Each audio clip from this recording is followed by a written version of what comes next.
So, joining us now is a man who signed with the Baltimore Orioles as an amateur free agent in 1962. He finished third in American League Rookie of the Year balloting for the 1966 World Series champions Baltimore Orioles. He also has 2 historic lasts in postseason play. He got the last hit ever off of Sandy Koufax in the 1966 World Series, and he made the last out flying out to Cleon Jones to make the New York Mets world champions in 1969. He is best remembered, though, for bringing the New York Mets the world championship 17 years later from that date when he managed them to the World Series. He managed 4 other teams as well, winning having a winning record with each of them. He's a 3-time World Series champion, a 3-time Gold Glove Award winner, 4-time All-Star, 2-time Manager of the Year, and is a member of both the New York Mets and Baltimore Orioles Hall of Fame. It is a pleasure to welcome Davey Johnson to WLIE Sports Talk New York. Welcome, Davey. Hi, guys.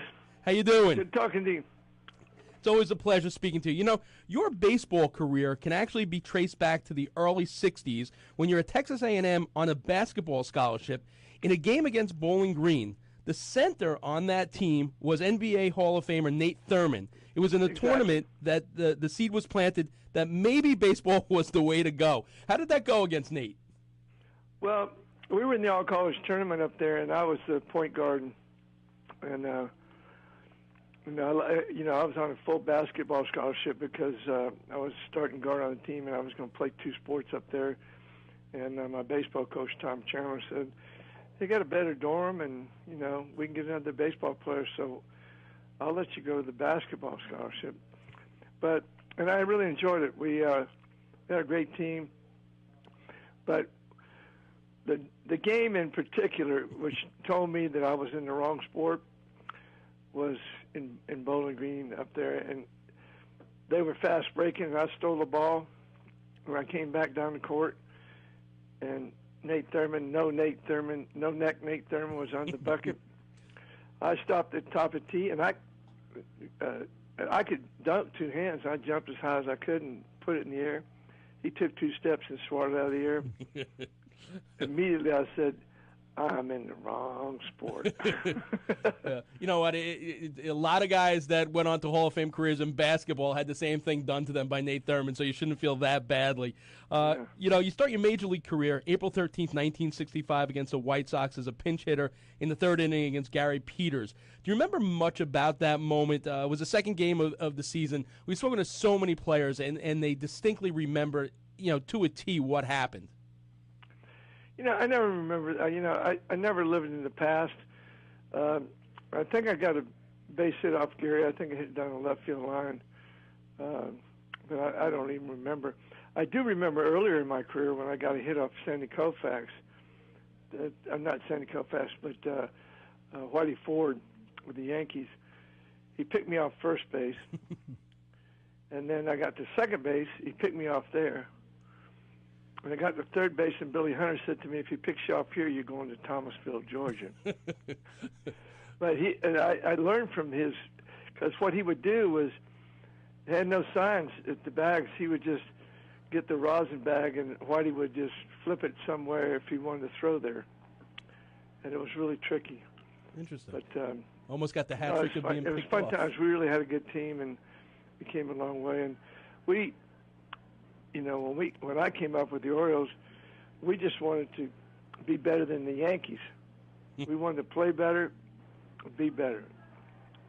We were. It's interesting you bring up that Oriole team. After that rookie year, you actually sent down, played in the minors with the Red Wings, and you brought back up. That following year, you become a mainstay with the Orioles. You reached the World Series 4 times with the Orioles.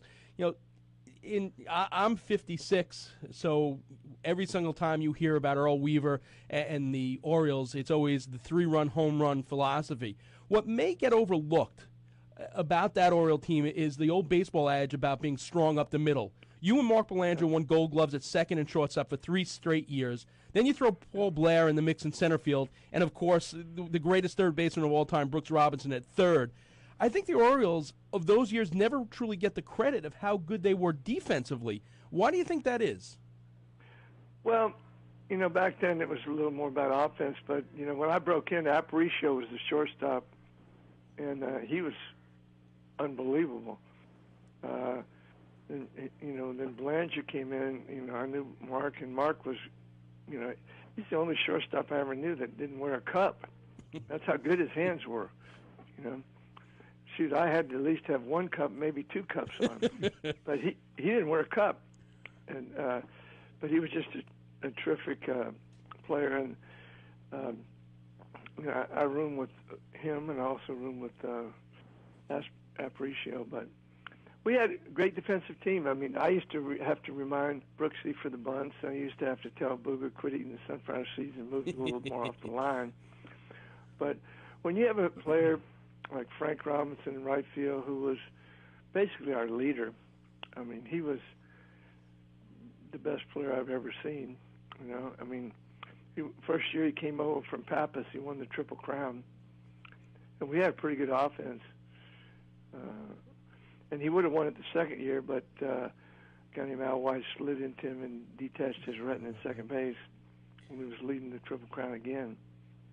But he played with a chip on his shoulder. He didn't like fraternization, and he was great.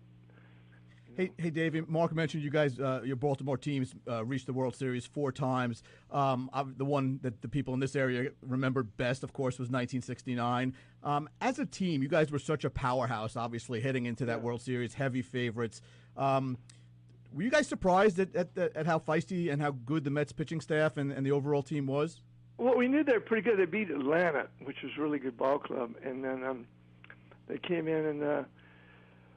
You know, we had some young pitchers that we thought were really good, and the first game we played was against Seaver, and we beat him. And the one other thing in the scouting report that our scouts kind of missed on, we knew Kuzman was good, but we didn't know Gentry was that good. And Gentry had a lights-out series. I mean, he had great stuff and made great pitches. And I think, you know, the whole thing. And then it's all about momentum. You know, I mean, just things happen in ball games, and Brooksy would hit a ball right center with the bases loaded, and it would blow back, and Swoboda would make a great catch, and guys would hit balls down the first base line, and the runner would be out of the line. He should have been called out. We didn't get the calls. Just momentum went against us, and once Big Mo changes against you, you know, strange things can happen. Yeah. But it was a great ball club. I mean, when you have that kind of pitching, you're going to win. You know, after the 72 season, you're traded along with pitcher Pat Dobson, Rorick Harrison, and catcher Johnny Oates to the Atlanta Braves for minor leaguer infielder Taylor Duncan and former National League Rookie of the Year catcher Earl Williams. As someone who's been on every end of the spectrum, which is more difficult, being traded as a player, being fired as a manager, or telling a player he's been traded? Well, I asked to be traded to Atlanta because I'd run over Dwayne Josephson catch for Pittsburgh twice with my left shoulder. And after the second time I ran over him, I could hardly even swing the bat.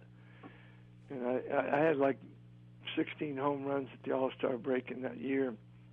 I hit 2 more the next year, and I knew something was wrong. They kept sending me doctors says, "You're fine, you're fine, you're fine." Well, no, I can't swing the bat. They said the tests are fine. Well, they weren't, and I think the next year I came back. I said I'm still hurt, and they sent me to a bunch of doctors. They said nothing wrong with you. Well, it was. I hit 220 the next year, and then I asked to be traded to Atlanta because I wanted to go. I wonder. You know, I was always an aggressive player, and I loved the way the aggressive play was in the National League a little more than the American League. And you know, I got a great opportunity to go over there and play with Henry Aaron, Dusty Baker, and Ralph Garr. It's interesting because if you had played in a different era, your 1973 season would have raised some eyebrows. You enjoyed the best statistical year of your career, tying Roger Hornsby's record for most single-season home runs by a second baseman with 42. You actually had 43 that year. One came as a pinch hitter. You become the first trio of teammates ever to each hit 40 home runs in the same season. Your 43, Darrell Evans 41, and Hank Aaron hit 40. Your previous high for home runs was 18.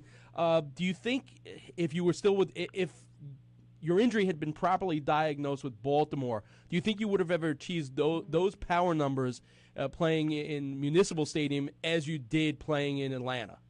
Well, no, it didn't matter. I mean, I was always a home run hitter in the minor leagues. I hit home runs, and when I came up to the big leagues, some of the coaches up there wanted me to hit more to right field. I like to hit the ball where it's pitched. Had some bad hitting coaches during that time. And anyway, we had enough home run hitters, so if they wanted me to hit to right field like Brooks Robinson, hit these little duck farts over there, I'd try to do it. But I got worn out on it, and finally I said, no, I'm just going back and hit the ball where it's pitched. And I started doing that, and I started hitting home runs on the major league levels. And then I was always aggressive and ran over a couple catches, messed up my shoulder. And the funny thing was, after the year that I couldn't hardly swing, and I always told Weaver, Earl, I'm hurt, play Gritch, I can't fix my shoulder. It's just not going to work. And I used to come to the ballpark and see that I was still in the lineup, and because the numbers said I hit this guy great. I remember one day I said, coming in here is like opening up a box of Cracker Jacks. You never know what you're going to get. And of course, Earl had an hour meeting looking right at me and said, come to the ballpark, be ready to play, blah, blah, blah, blah, blah. But when I got traded, and Dave Pursley over with Atlanta, they diagnosed me with subluxed shoulder. And when they fixed that, I remember halfway through, almost at the end of April, I was in San Diego, and I hit a ball, my shoulder seemed to break loose, because they gave me exercise to lean against a wall and not ever raise my left shoulder above my head. And I felt pretty good. And I went up to Darrell Evans and I said, I got 2 home runs, you got 9. I got 9 ribbies, you got 11. Give me 7 home runs and 11 ribbies, and we're both hitting about 270. At the end of the year, whoever has the best 2 out of 3 home runs, ribbies, or average, the other guy has to take him to dinner in New York. Nice. And he's, if I'm him, he says, man, that's a lock. Let's go. I mean, right. I got you by 7 in a month. I'm going to go by you by like you can't sing. And, of course, I hit about 13 home runs the next time. The only thing I was a little disappointed that year, I was chasing Hornsby's record. And I hit the 43rd home run off Messerschmitt in L.A., and I thought I beat his record, and that was in 154 games. I came back home to Atlanta, and I remember Leo Droscher came up to me and says, you'd be lucky you hit 10 home runs next year.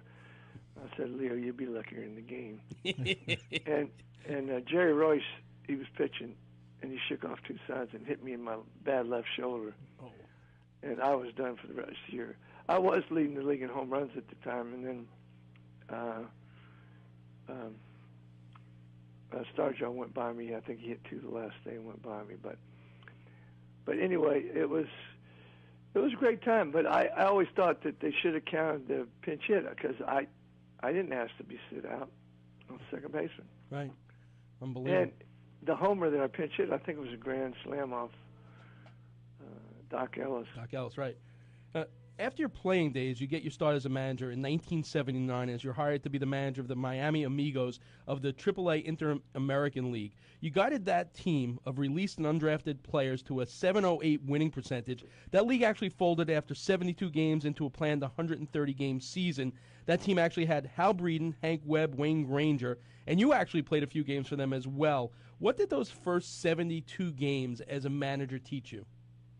Well, number one, Joe Ryan was president of the American Association, was my general manager, along with Sonny Shearholtz down in Miami.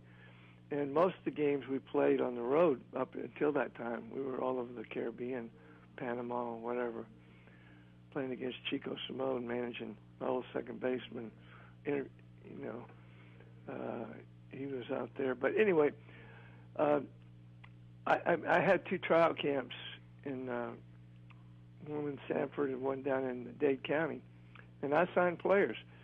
Joe Ryan let me sign them, and of those players I signed, a lot of them got to the big leagues. I sold them big leagues. Fact is, when our league folded, we were winning by 15 games, and everybody gave up down there. And then Joe Ryan says, just get on the phone and start selling players to Japan, Mexico, and whatever. I did. I didn't know what I was doing. I'd ask for 50, and if they gave me 25, I'd take it. And I sold a bunch of players in Mexico. I'd sell them for a watch. You know? But I did sell a lot of players, and all over. And I think I sold about, a couple $100,000 worth of players, which helped our owners there. But it was a fun thing. It was terrible it folded because it was so great. It was bringing the Dominican League and the Puerto Rican League and Venezuela into a AAA league in the United States. We're talking with former New York Mets 1986 World Championship manager Davey Johnson. It's interesting to note that, first off, you were a math major at Texas A&M, and while Bill James gets all this credit for being the father of baseball and analytics, way before Bill James was able to bring the concept of sabermetrics into baseball, you were using an IBM System 360 at team owner Gerald Hoffenberg's brewery to write a Fortran baseball computer simulation while playing for the Orioles in the early 70s. And, how did that come about? You also wrote IBM basic programs to help you manage the Tidewater Tides, and after becoming the manager of the Mets in '84, you also used computers. So you were way ahead of the curve. How did that come about? I was way ahead of it. Let me tell you, when I was playing in Baltimore, I think it was in 1967, and I went to school in the off season there at Johns Hopkins and took a computer science course, and I loved the computer. I was working on my math degree, and I read a book about a guy named Earnshaw Cook. He wrote a book called Percentage Baseball, and he was from Baltimore. So I called him up and said, "Man, we got to have lunch." And he was using percentage, on-base percentage, before Elias and anybody was using it. I mean, this was way before. And I said, "Man, that's interesting." And I said, but he had some weird ideas. I mean, he thought that, if he's a 250 hitter and he's got 2 balls, no strikes, don't swing. And I said, "He can't do that. It's not going to happen." But he had the percentage baseball down pat because he had on-base percentage, and that was setting the table for your run producers. And I picked up on that, and so I started using all those stats that he had in his book way back then. And at the IBM computer, I made about 10, wrote in Cobalt and Fortran. I wrote a bunch of programs. I think it was 68 at Hopbrooker's Brewery, and you had to use key punch cards back then. Wow. And I could play 100 games in about 8 minutes, and I played 8 different lineups. And I put everybody's stats they had the year before, and then I changed the lineups around to see which would be the best fit. And the way the players, they never would go over what they hit the year before. And I used a random number generator to kind of decide when they got those hits. So it wasn't totally perfect. And I came out and I felt that after all my study, I came into Earl Weaver and I said, "Earl, if you hit me second with my on-base percentage stats, we just scored 80 more runs this last year." And of course, he just took it in the garbage can. He might have looked at it later because he used these cheat sheets, which was good for him, where what he would do is see if a guy like Donnie Baylor hit 2 for 5 against somebody, and then he put him in the lineup. And I told Earl, I said, "Earl, you ever heard of the standard deviation chart? You got to use 500 chances to be able to pick within plus or minus 5%. I said, "Get the hell out of here." Oh, wow. But Earl and I went way back. I mean, I used to field ground balls with him in Elmira on the way up, and I said, "Earl, how come you never got the big leagues?" He said, "Well, there was a shortstop in front of me named Marty Marion." I said, "That, and you couldn't hit your way up a paper bag." You know, it's very interesting because your last trip into town when you were managing the Nationals, I had the ability, you know, as all the reporters were in the dugout talking to you, and I asked you, being back in New York, did it bring up memories and how that Washington National team differed from, you know, the '86 Mets? And you basically told me that there wasn't a guy on that current National team that you'd have a problem if they were taking out your daughter, but there wasn't a guy on that '86 Met team that you wouldn't have a problem taking out your right. daughter. It's true. Right. So, you know, you take a look at that '86 team. How does a manager, you know, really technically, quote unquote, manage a group of guys that really every single guy in that locker room pretty much was an alpha male? Well, let me tell you something. First of all, when I first came to New York, the ownership said that all these guys are in different groups. You know, they're not together. They're over here and over here. I said that's the only way you resolve that is 25 guys have to have roles on a ball club, and they have to be defined roles. And I have to be right in picking out who's the leadoff hitter, 2, 3, 4, and how they play. And they have to know that if they don't have a big role, if they play well, I can expand their role. And so everybody knew that. And when everybody knows their roles, and I don't care where this is, in football, basketball, baseball, then you have chemistry. That is chemistry. You follow me? Yeah. Because there's no doubt. So the manager has to be right, and the players all know what's right if it's right. You know what I mean? Mm-hmm. And you know, as a manager, you spend a lot of time analyzing players and their values and whatever, how they fit on the club and how it should work, and who are the table setters.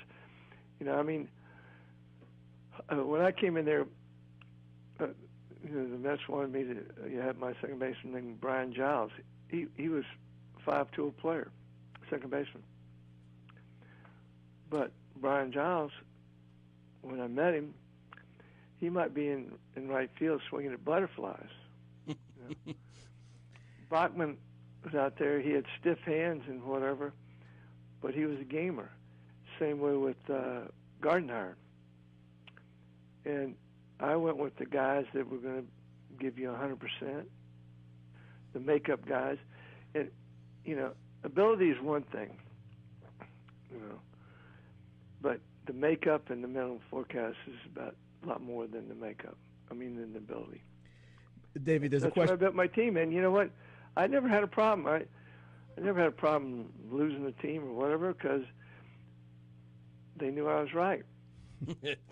You know, they all looked in the mirror and they knew I was right, you know. And so, but, you know, and one of the claims were I probably got fired because management thought I should babysit them at night. Well, I treat them like grown men. You know, I can't babysit you. Hey, Davey, there's a question I've always wanted to ask you because I think you're the only one that can really answer this question. If the '69 Orioles were playing the '86 Mets, what would have happened? I think it would have been gone 7 games.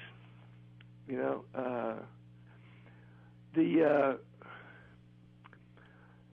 you know, we had a great ball club back then, and I think also players get better as they get older and whatever.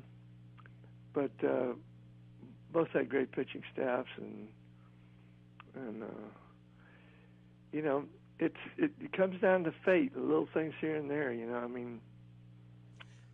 You know what? As good as the Mets in '69 were with fate, based on what happened with that Buckner play, I think the '86 Mets were a team of destiny. You know, it's interesting. Over the years, we've had probably, I'd say, 90% of that '86 Met team on this show, and we've asked to a man, you know, what went through their mind when that ball went through Bill Buckner's legs. So, well, you know, well, I have to explain something to you. You know, first of all, we're down to our last strike, and we're 2 guns down, nobody on base. But we never had any give up. I mean, you don't win 108 games during the season and not think you can't come back. And, you know, we got a little walk and a base hit here. and things started going along a little better. But when Kevin Schiraldi wild pitched in the tying run, it was over. Yep. It wasn't the Mookie hit. The momentum now, after we were so far down, the Schiraldi wild pitch and tying run scoring, it was over. And if you'll even look, the 7th game, we're down 3 runs early, and we won that one. The momentum had shifted, and everybody knew that we were going to win. Yeah, there was no way you guys were losing Game 7. Time's limited, so your career has been filled with so many great personalities. We could do a weekly show with you just to cover them all. So to close out our interview with you, I just want to play a game of word association with you. I'll give you a name or a topic, and you tell me the first thing that pops into your head, okay? Sure. Earl Weaver. Lunatic, competitor, character. Love him. I mean, he used to fight Palmer more than me, but he'd be in the dugout and couldn't even watch what was happening. He'd be in the hallway and smoking a cigarette and say, "I can't watch this. Tell me what happens." But he was the beauty of Earl. There's the 2 things about Earl Weaver that I learned a great deal from, and some things I learned a great deal of that I didn't want to do. But Earl Weaver was a great handling of pitching staffs. He knew how to set up a pitching staff. I mean, he set them up, blueprint. He had long lefts, long rights, set up closers, and he handled them brilliantly. And he set that up. And for a little old son of a bitch and a used car salesman, but he was good there. And just his fiery attitude was, wonderful. We all knew he was half crazy, and but the other thing about Earl is he was very tough on young players later on. He would yell at them from the bench, swing the bat, All right, Frank Robinson. Frank Robinson, when we got him in a trade for Pappas, I was in the dugout when he came in the dugout dressed. His first day, he was a little bit late. We were having a inter-squad game going. And Hank Bauer asked him, "You want to bat?" Frank said, "Sure." No batting practice, nothing. Went up to bat against Dick Hall in Miami, hit one over the left field wall. Everybody on the team said, "Holy shit, we got something here." and the other thing about Frank, he taught us not to fraternize. I mean, he was adamant. I mean, I saw him one day in spring training when Mario Wills was on third base. He was all over him like cheap suit. And I'm sure they had some history sliding in second base and all that stuff. You can be sure of that in the National but, League. But it was he was an opposing player, and Frank, and we all picked up on that, and I think that made us better. Yeah, absolutely. But more than that, here's a dead pull hitter, and led the league in home runs, triples, and ribbies his first year with us. But when we'd have a runner on second base and no outs, he'd hit a ground ball between second and first. I mean, he did the things, the little things and the big things to win. And he played with a chip on his shoulder, and I think that rubbed off on everybody there. As far as I'm concerned, he was the greatest influence on me as a teammate in my life is Frank Robinson. Nice. We have about 2 minutes, so I want to plow through these real quick. All right. Len Dykstra. Len Dykstra, I loved Len. You know, I when I came up and I was roving in the minor league system, and he was over in Sarasota playing in A-ball, and he had this big uppercut. I don't know what he was doing. He's a small guy, big uppercut. And I kept telling him, Lenny, stay on top of the ball, stay on top of the ball, do this, you know, whatever. You're a talented player, blah, blah, blah. I couldn't get to him that whole year in Shelby, okay? And I think he did okay there, but not like he was capable of. And then the next spring, the winter ball, I'm down there, and he's in the batting cage, and I got another kid there. And I'm telling this other kid the same thing, you know. And Lenny jumps in the cage. He said, "Why didn't you tell me that?" I said, "Shit, I've been telling you that for 6 months." He gets in there and starts hitting ropes. So I knew Lenny was fine. Then I fought for him, you know, to be on the ball club, and it was unfortunate, you know, it was probably a little above his head, but I figured we platooned him with Mookie, he'd be okay. Now he had a great year, but he always wanted to be a home run hitter. He always wanted to come in too heavy, all those things. And I used to be on him and said, "Lenny, you got to run your ass off this spring. You're too damn heavy." And then we had the Cashin wanted to trade him, you know. And I said, "No, you can't trade him. We're going to trade Mookie, and we're going to let Lenny play center field." And I said, "But I'm going to tell you, because he's been platooning, he's going to probably hit 220. And then he's going to be a great hitter." And Cassius is like, you know, he's too crazy. I can't take that. No. Speaking about crazy, are you surprised at what he wrote in his book about you? You know, Lenny's half crazy anyway. He 3/4 to be more accurate. You're a mathematician. I mean, he couldn't remember conversations that I would have with him, you know. Right. But you know, I had conversations with him before he wrote this book. I mean, he called me. He says, "Hey, Skip, man, I got these car washes in California, and they're making me a lot of money, cash money." I said, "Lenny, don't sell them. Keep them. You know, that's what you need. You need a lot of cash money." Because I know I used to play golf with him and out there. And I'm a 0 and he's about a 12. He wouldn't take shots. And he'd lose $50 a hole. And then after he's down about, I don't know, 500, he'd say, "I'm going to skip this hole." And then next hole he'd say, "Okay, 300 on this hole." And, you know, I don't know how much he lost to me. I didn't take his money, you know. Him and McReynolds, we used to play.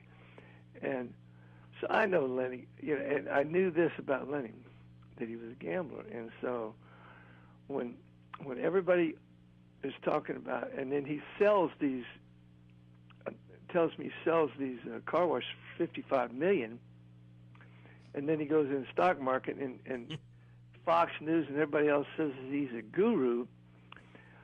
I said, I wouldn't put a penny in my way because I know what he's going to do. He's going to roll the deck and gamble everything he's got to make $1 billion. That's just Lenny. Yeah. You know? And some of the things that made him a great ball player, though, as well, I guess. Yeah, yeah. But whatever he said about me, you know, I think he said something about me drinking. Yeah. That wasn't a problem. But he's trying to sell books, and he needed the money.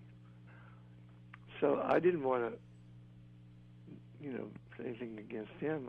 You know, he won some ball games for me, and I hate to see players reach a certain level of success and then ruin it. You follow me? Absolutely, and there are quite a few, unfortunately, on that '86 Met team. Lastly, the first thing that comes into your mind when I say Davey Johnson? Well, I always tried to do what was best for the organization, you know, and I always felt myself as an asset protector.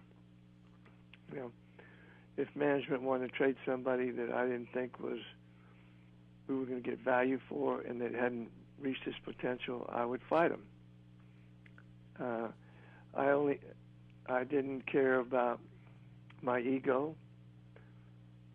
I just wanted to make the organization grow and be more successful. And that's what I did everywhere I went in my life. Absolutely, and won every single place you went. Davey, I know that you're currently working on a book with our good friend, author of Kings of Queens, Eric Sherman. Looking forward to that, and when that comes out, we hope to have you back on the show as well. Always a pleasure talking to you. Miss you here in New York for sure. Well, it's going to be interesting this coming year because I like what the Mets is doing, and Atlanta's rebuilding, and they might be pretty good. And the Nationals have done a few things. They still need a closer. So it's going to be a pretty good division, And the Phillies, they're probably way down, but I think the Mets, and I think Atlanta's going to be a sleeper. All right. You know what? We'll talk to you during the baseball season, all right? All right, man. Thanks so much. Thanks, Davey. Merry Christmas. You guys take care. Thank you so much. Davey Johnson, the manager of the 1986 World Championship New York Mets.